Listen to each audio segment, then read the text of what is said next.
Futebol de Verdade com António Tadeia.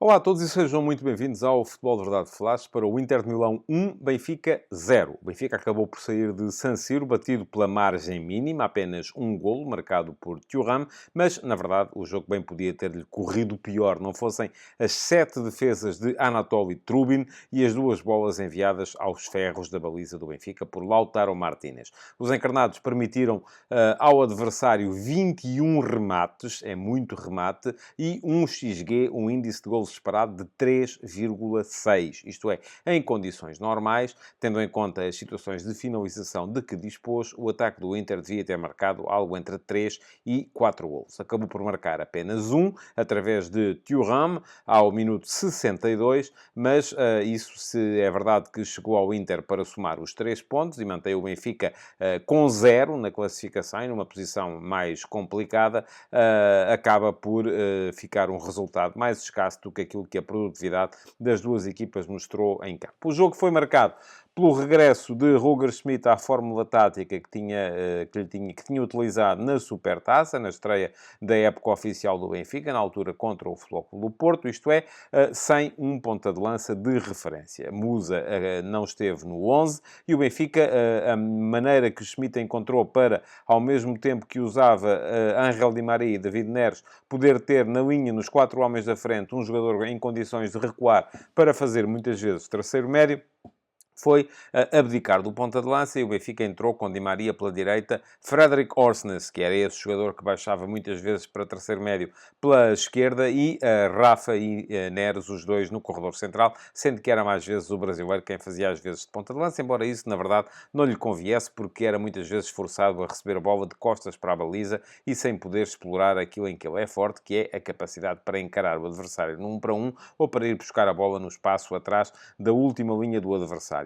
A verdade é que durante a primeira parte o jogo foi, ainda assim, um jogo muito fechado, poucas situações de perigo de parte a parte. O Benfica até beneficiou da primeira, embora tenha sido um lançamento de linha lateral cobrado de forma rápida e inteligente por Bá, que conseguiu isolar Orsnes atrás da última linha defensiva do Inter e à frente de Zomer. Zomer conseguiu, o guarda-redes do Inter conseguiu defender, mas na primeira parte também apenas uma situação de mais algum perigo por parte do Inter e um jogo muito fechado. Parece que o Inter não terá demorado algum tempo, Simone Inzaghi, a perceber aquilo que era a estratégia de Roger Schmidt para este jogo e por isso mesmo não percebeu que tinha condições para, pressionando um bocadinho mais, impedir sequer o Benfica de sair. E foi isso que se viu na segunda parte. O aumento de agressividade por parte do Inter, não na saída de bola propriamente dita. Os jogadores do Inter até deixavam os adversários, os jogadores do Benfica, fazerem aquele primeiro passo, o primeiro passo de saída, mas caíam em cima do jogador que ia receber essa bola, fosse um jogador do meio campo, fosse um jogador dos 3 que estavam no apoio ao ponta de lança, e recuperavam quase sempre a bola à entrada do meio campo do Benfica, de maneira a partirem para ataques sucessivos para a baliza de Trubin, que nesse período foi o ganha-pão da equipa do Benfica. Foram várias as situações de perigo criadas pelo Inter na segunda parte, um cabeceamento de Dumfries logo aos 53 minutos, um remate de Lautaro Martínez à barra aos 55, um remate outro de Lautaro Martínez agora ao poste aos 61 e depois até que aparece mesmo o gol de Thuram aos 62 e mesmo na ponta final, quando o Benfica já arriscou mais um bocadinho, quando Schmidt fez entrar, e já vou explicar isso mais à frente, quando falar aqui na fotografia tática do jogo, fez entrar não só um, mas depois até 2 pontas de lança, porque acabou o jogo com Artur Cabral atrás de Petar Musa. Foi o Inter, mais uma vez, quem criou situações de perigo. Mais um remate de Lautaro aos 74, que Otamendi cortou de carrinho quando a bola ia para a baliza, já tendo o argentino ultrapassado, o Trubin. Mais um remate de Lautaro agora para uma mancha de Trubin aos 74. Ainda outro para uma defesa de Trubin com os pés aos 87. E, por fim, ainda mais um de Lautaro aos 90 mais 4. Lautaro Martínez podia ter saído hoje com tantos golos como aqueles que marcou no último fim de semana, tantas foram as vezes que, com mestria, o guarda-redes ucraniano do Benfica se lhe opôs e o impediu de marcar. No fim, ao fim e ao cabo, o jogo acabou por ser frustrante para o Benfica, que vai entrar para a dupla jornada contra a Real Sociedade com 0 pontos no seu grupo e, portanto, em dificuldades, vai ter que fazer pelo menos 4 pontos nestas duas partidas para poder ainda sonhar com qualificação. E atenção, porque a Real Sociedade está forte, como ainda hoje mostrou, ganhando fora de casa ao Red Bull Salzburgo.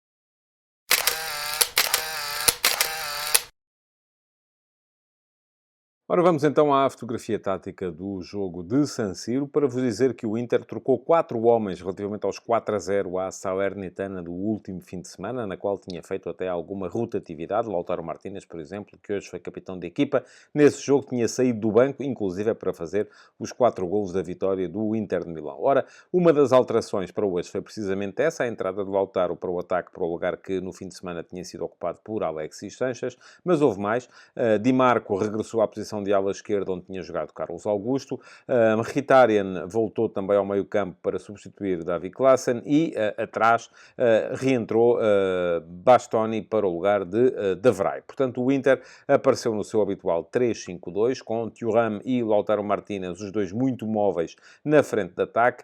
Dumfries como ala direito, Di Marco como ala esquerda, e o meio-campo formado com Çalhanoğlu, o médio mais recuado, precisamente por ter mais visão de jogo, por ser o melhor lançador de ataques, atrás de Barella e Mkhitaryan. Depois, os centrais eram Pavard, Acerbi e Bastoni, à frente do guarda-redes Zomer. Aquilo que se via do Inter era uma enormíssima capacidade, por exemplo, dos seus centrais, sobretudo Bastoni, que o fez muitas vezes pelo lado esquerdo, para saírem em posse. Bastoni chegou a ir, inclusive, várias vezes à linha de fundo para cruzar. Portanto, já se vê que estes três de trás acabam por funcionar muitas vezes como gente que aparece na frente, mas ainda assim, na primeira parte, o Benfica a conseguir quase sempre maniatar o Inter. E o Benfica surpreendeu o próprio Simone Inzaghi, e deve ter ficado surpreendido com aquilo que foi o 11 apresentado por Roger Schmidt. Fez Schmidt 2 alterações relativamente ao 11 que jogou contra o Flóculo Porto na última sexta-feira.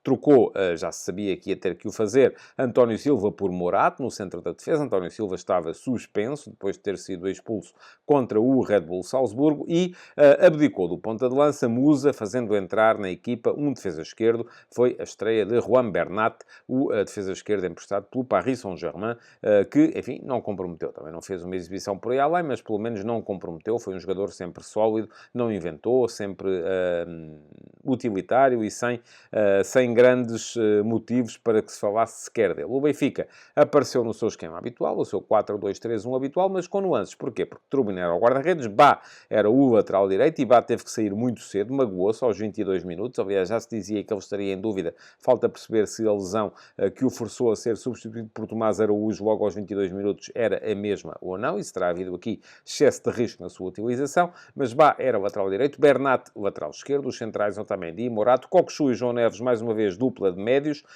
a jogar à frente dos centrais para presidir a saída de bola, e depois, mais na frente, Di Maria a atacar a partir do corredor direito, Orsnes a partir do corredor esquerdo e Rafa nas costas de David Neres. Eram os dois jogadores mais centrais no ataque do Benfica. Ora, já se vê que a presença de Orsnes na linha da frente servia precisamente para o Benfica ser capaz de compatibilizar as presenças de Di Maria e Neres. E Neres esteve muito mais em jogo do que Di Maria, que praticamente não se viu na partida de hoje, e inclusive continuou a ser uma fraqueza do Benfica no plano defensivo, porque exatamente aquele corredor direito onde ele estava a jogar foi sempre uma passadeira para Di Marco seguir por ali afora e causar inúmeros desequilíbrios o ala esquerdo do Inter durante, sobretudo, a segunda parte. Mas o Benfica atacava com Di Maria pela direita e depois Orsnes, que era o atacante esquerdo, acabava por muitas vezes vir reequilibrar e vir aparecer próximo dos dois médios, Cockchu e João Neves, e isso na primeira parte impediu o Inter de ser perigoso. O jogo na primeira parte foi sempre muito igualizado, sem muitas ocasiões de gol de parte a parte. Ora, na segunda parte, aquilo que mudou foi, sobretudo, a percepção do Inter daquilo que o adversário estava a colocar em campo. O Inter passou a pressionar muito melhor o primeiro passo da equipa do Benfica, não o jogador que o fazia, mas o jogador que o recebia. Foram sucessivos sucessivas as recuperações de bola da equipa do Inter nesse momento. Porquê? Porque o Benfica não tinha o tal avançado de referência capaz de segurar a bola e muitas vezes os jogadores para quem esse passe era dirigido não se sentiam confortáveis a jogar de costas para a baliza, a jogar de frente para a sua equipa, a jogar como referências. E o que é que aconteceu? Na segunda parte, o jogo só teve, ou só conheceu o caminho da baliza de Anatoly Trubin. O Inter não mexeu muito do ponto de vista tático. Aquilo que fez foram basicamente trocas que não levavam a alterações táticas na equipa. Trocou Thuram por Alexis Sanchez, Dumfries por Darmian. Portanto, tudo na mesma. Mais à frente, Di Marco cedeu o lugar a Carlos Augusto, Çalhanoğlu a Aslani e, perto do final, Barella a Klaassen. Portanto, o Inter manteve-se sempre fiel à mesma ideia, à mesma disposição em campo, o mesmo 3-5-2. Quanto ao Benfica, mudou, não de sistema, porque esse também foi sempre o mesmo, o 4-2-3-1, mas foi mudando as características dos jogadores. Logo à partida, porque não tinha um lateral direito para substituir Bá. A única alternativa que Schmidt teria nessa altura, quando Bá se lesionou, era eventualmente fazer entrar um outro jogador para a frente e recuar Orsnes para o lateral direito, mas já se vê que Schmidt não queria abdicar da possibilidade de ter Orsnes a recompor o meio-campo vindo da zona da frente. Porquê? Porque só tinha dois médios, Coxo e João Neves, e precisava que um dos jogadores da frente baixasse. E não teria, com certeza, no banco nenhum jogador para alinhar ali em condições de fazer dele terceiro médio em momento defensivo. Portanto, aquilo que fez foi colocar Tomás Araújo em vez de Bá. E Tomás Araújo não fez um mau jogo também, mas teve também muitas dificuldades na segunda parte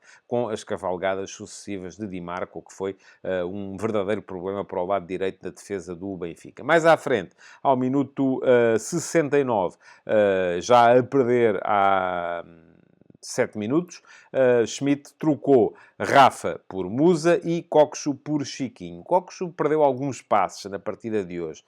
Não me parece, no entanto, que o Benfica tenha ficado a ganhar com a troca de Coxo por Chiquinho. Quanto à troca de Rafa por Musa, foi finalmente a entrada de um avançado de referência, o que levou a que Neres pudesse passar a jogar como segundo avançado e pudesse passar a beneficiar da tal referência e dos apoios frontais que tinha à sua frente para eventualmente desequilibrar. Não o conseguiu muito porque o jogo estava de sentido único para o outro lado. O Benfica ainda trocou mais até a final. Trocou Di Maria magoado por Cabral e trocou Bernat por Jurasek. No caso de Bernat por Jurasek também é troca por troca, defesa esquerda por defesa esquerda. Quando saiu Di Maria para entrar Cabral, Orsnes foi jogar para o lado direito, o que de certa forma também servia para conter Di Marco, que estava a ser o maior problema que o Benfica estava a ter de enfrentar. Nesse momento foi Orsnes para o lado direito do ataque para tentar conter o ala esquerdo do Inter também. Neres passou para o lado esquerdo do ataque e Artur Cabral passou a jogar nas costas de Musa com João Neves e Chiquinho no meio-campo. De qualquer modo, nunca o Benfica foi capaz de inverter aquilo que estava a ser uma segunda parte muito problemática para a sua organização defensiva.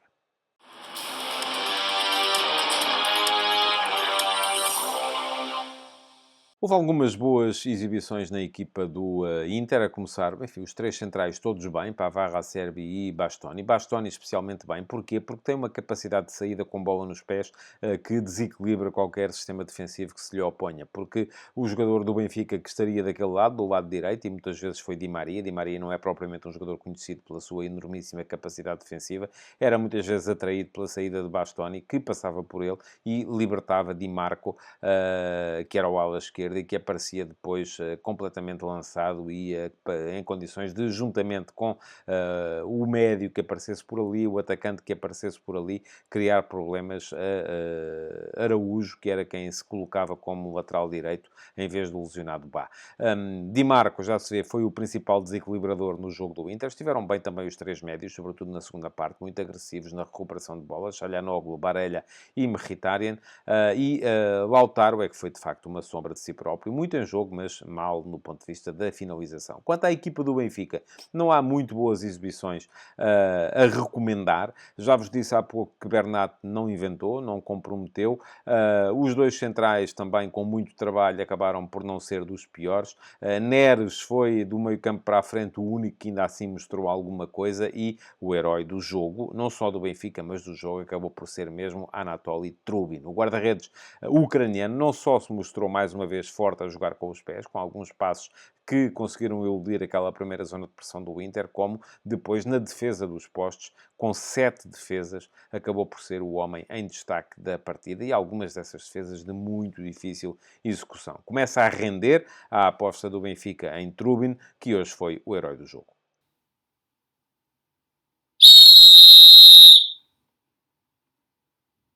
O neerlandês Danny McAlee, que já tinha sido o árbitro do tristemente célebre Sérvia-Portugal, em que há aquele golo de Cristiano Ronaldo que entra 1 metro, pelo menos, dentro da baliza da Sérvia e que nem ele nem os seus árbitros auxiliares viram, num jogo em que não havia VAR, voltou hoje a assinar uma exibição da qual a equipa portuguesa não sairá com certeza muito feliz. Pareceu-me ter ficado por marcar uma grande penalidade evidente de Baralha sobre Neres. É verdade que o toque pode ser muito ligeiro, mas é preciso enquadrar tudo num contexto. Neres tinha acabado de ganhar em velocidade, estava a travar para conseguir controlar a bola antes da chegada da linha de fundo e ali qualquer toque naquele que é o seu pé de apoio pode ser o suficiente para o desequilibrar, para o fazer cair e parece-me que foi isso que aconteceu logo ao minuto 29. O jogo podia ter sido outro, eventualmente, se o árbitro tem marcado aquilo que me pareceu ser essa grande penalidade a favor do Benfica.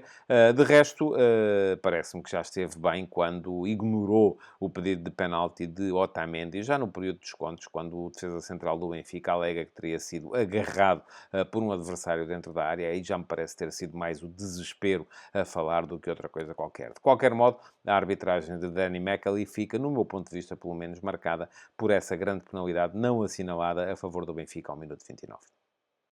Futebol de Verdade, de segunda a sexta-feira, às 12h30.